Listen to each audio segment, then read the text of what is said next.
na bui na yim na aso jinge ui ji ahin te mo in sung bui na o hi pa ten pakai ko vi in sung sin tu loi jin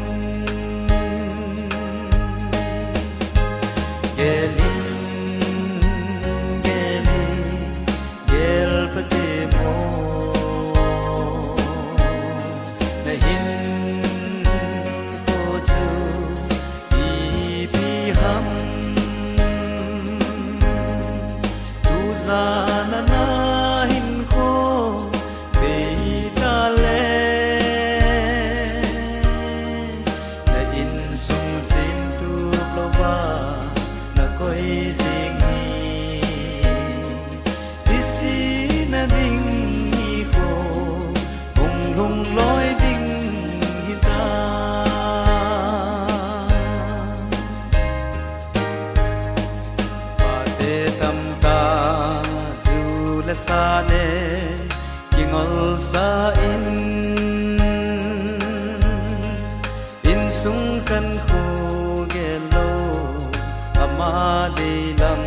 bol na kon mun adia dinga satan thep lung munga ho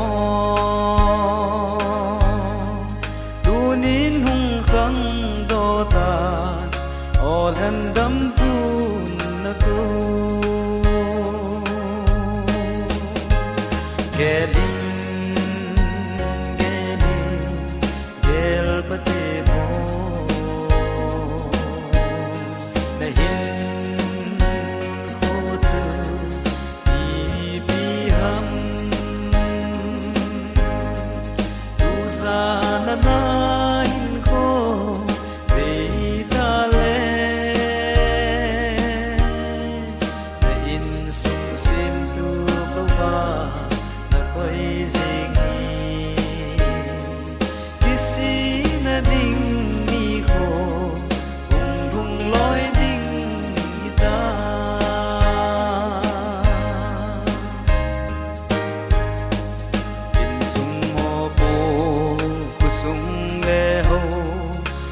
sung vai ho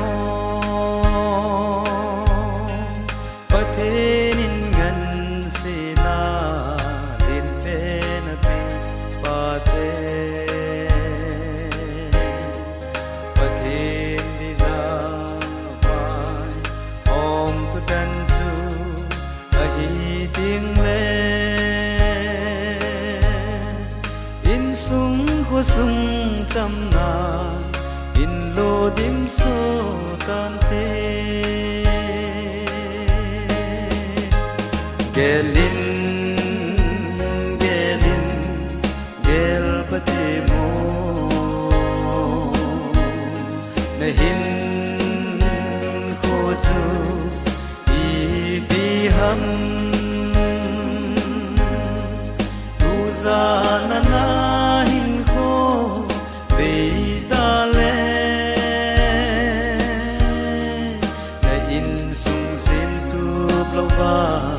na koi jing hi isi na ding mi ko ung lung loi ding hi ta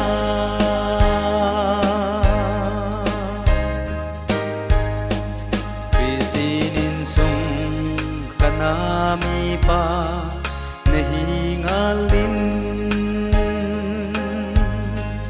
nazina cha chon ba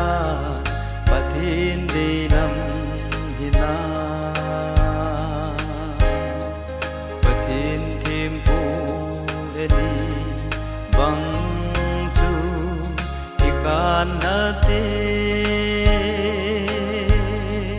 na in sung sem tu ka ben phan bei ding hi ta